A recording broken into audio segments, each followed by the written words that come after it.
English में जो सबसे पहला टॉपिक होता है ग्रामर का, वो होता है टेंस।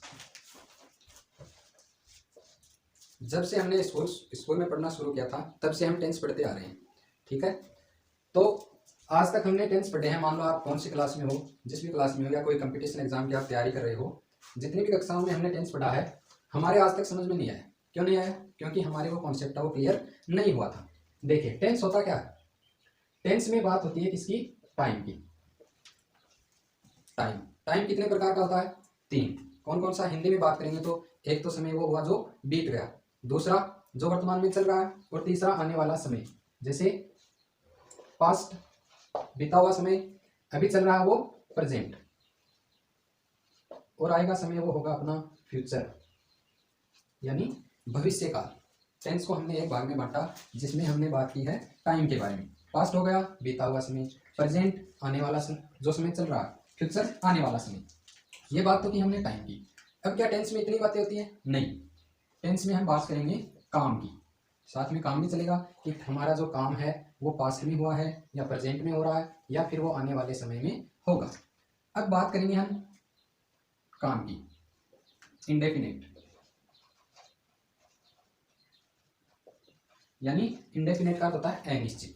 अनिश्चित का मतलब काम से इसका संबंध किस प्रकार हुआ कि जो काम हुआ है वो पूरा हुआ है या नहीं हुआ है, यानी हमें उसके बारे में बिल्कुल भी नहीं पता है। दूसरा भाग हुआ काम का कंटिन्यूअस।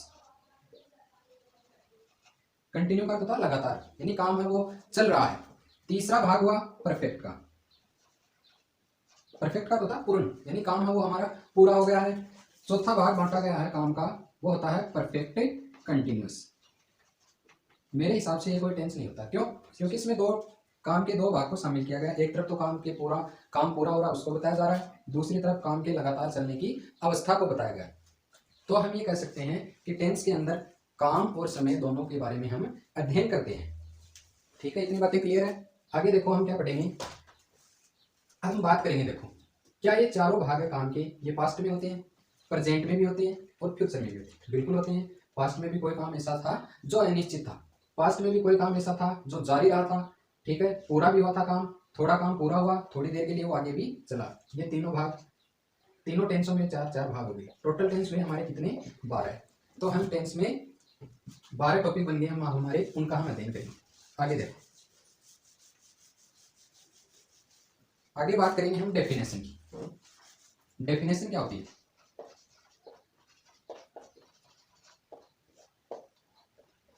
देखो, मेरे हिसाब से टेंस की जो डेफिनेशन है वो ये बनेगी कि टेंस हमें टाइम के बारे में बताता है।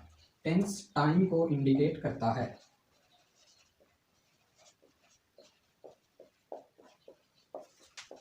टेंस और टाइम को इंडिकेट करता है कि कोई काम हुआ था वो किस समय में पूरा हो गया था, या हो रहा है, या आने वाले समय में होगा। 4 भाग हमने 3 भाग पढ़े, प्रत्येक टेंस का 4 भाग हुआ। टोटल टेंस बन गए हमारे 12।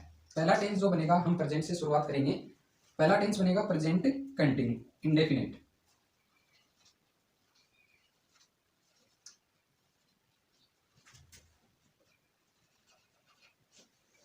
प्रेजेंट इंडेफिनिट टेंस, प्रेजेंट से शुरुआत करेंगे। पहले चारों टेंस प्रेजेंट के पढ़ेंगे, फिर बात करेंगे पास्ट के टेंसों की, और सबसे अंत में फ्यूचर टेंस। देखो, इसमें जो समझने लायक बात होती है टेंस के अंदर, वो होती है इसका कॉन्सेप्ट।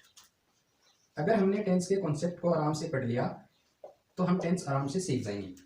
ठीक है, आगे भी अगर आप इंग्लिश या स्पोकन की बात करें, या इंग्लिश आपको वैसे सीखनी है, तो उसमें टेंस का आना आपको बहुत ही जरूरी है। टेंस के बिना इंग्लिश है वो लैंग्वेज अधूरी रह जाती है।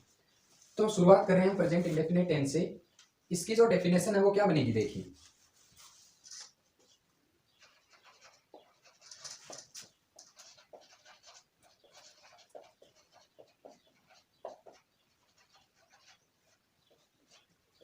पहले बात करेंगे हम इस टेंस की डेफिनेशन कि इस टेंस की परिभाषा क्या होती है। दूसरी बात इसमें होगी हेल्पिंग वर्ब की।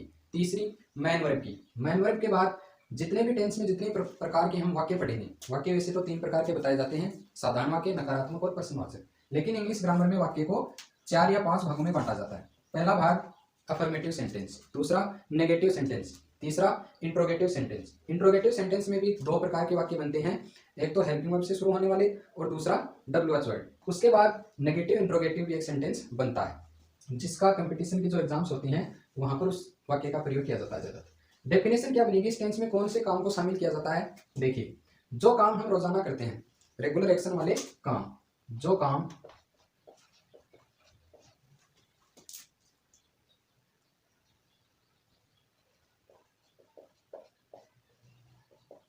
हमारे द्वारा नियमित किए जाते हैं,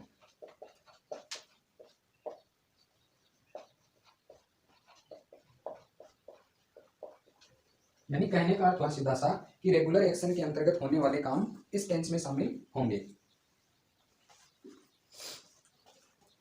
इंग्लिश में लिखना चाहो तो लिख लो, रेगुलर एक्शन वाले काम। साथ साथ में हम इस टेंस को हिंदी में पढ़ेंगे कि अगर हमें कोई हिंदी का वाक्य बताए और पूछे कि ये जो वाक्य लिखा हुआ है वो कौन से टेंस का है, उसके लिए क्या आपको क्या पता होना चाहिए, हिंदी के वाक्यों की पहचान। देखो, ये जो टेंस है, इसके जो हिंदी के सेंटेंस होते हैं उनके अंत में क्या क्या आता है, ता है, ती है, ते है आदि शब्द आते हैं। हिंदी वाक्यों के अंत में, हिंदी वाक्यों के अंत में ता है, ती है, ते है और ताहू आदि शब्द आते हैं।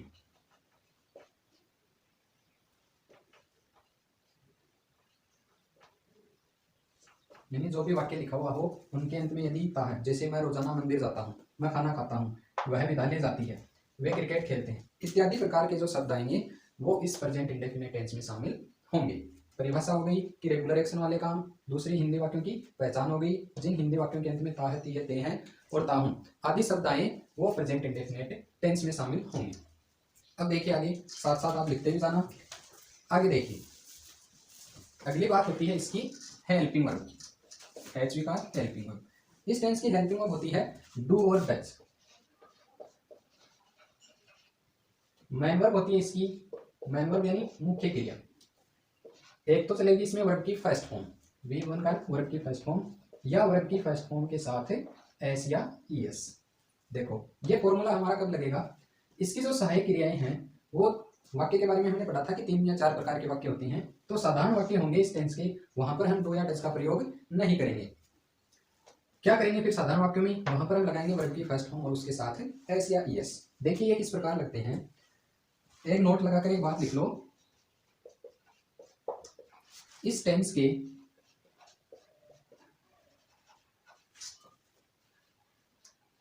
अफर्मेटिव सेंटेंस में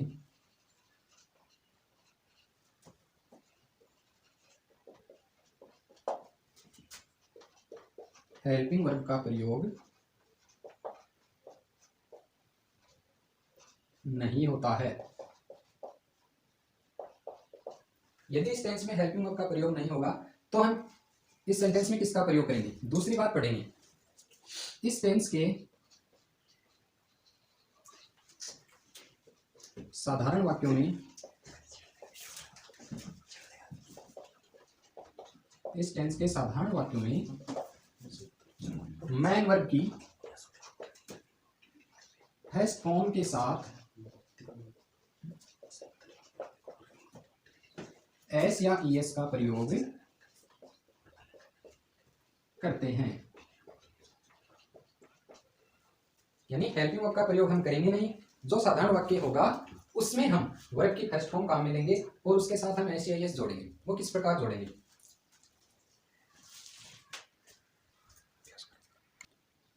देखिए हमने बात की थी कि जो इसके अफर्मेटिव सेंटेंस होते हैं उनमें हम वर्ब की फर्स्ट फॉर्म के साथ एस या ES जोड़ते हैं और हेल्पिंग वर्ब का प्रयोग नहीं करते। वो क्रियाएं कौन सी होती हैं, जिन क्रियाओं के अंत में ओ आए, जैसे गो है, ओ आ रहा है, एक्स आए, जेड आए, एस आए, डबल एस आए, CH, SH और डबल एक्स, जैसे कैच,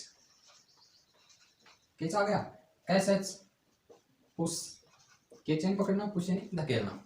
हम पढ़ रहे हैं कि ES है वो कब जुड़ेगा, यदि कोई क्रिया होगी हमारे पास उसके अंत में O, X, Z, S, double S, CH, SH और डबल X और डबल Z होंगे, उनके साथ हम ES जोड़ेंगे। जैसे गो हो गया, अगर गो वर्ब हम प्रेजेंट इंडेफिनिट के अफर्मेटिव सेंटेंस में काम में ले रहे हैं तो वो इसके साथ हम क्या जोड़ेंगे, ईएस, केज के साथ भी ईएस, एसएच के साथ भी ईएस, ये बन जाएगा गोज, केजेज।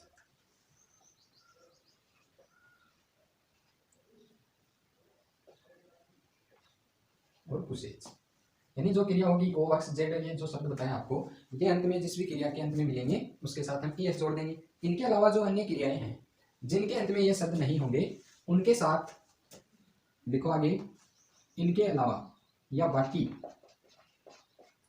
अन्य क्रियाओं के साथ, अन्य क्रियाओं के साथ एस जुड़ेगा। ठीक है, ये हुआ अफर्मेटिव सेंटेंस में ईएस जोड़ने का और एस जोड़ने का नियम। ठीक है स्टूडेंट्स, इसके अलावा जो इस टेंस की आगे की बातें, बड़ा टेंस है, जितने भी टेंस है उनमें सबसे बड़ा यही है। इसके आगे की जो भी प्रोसेसिंग है वो हम बाकी का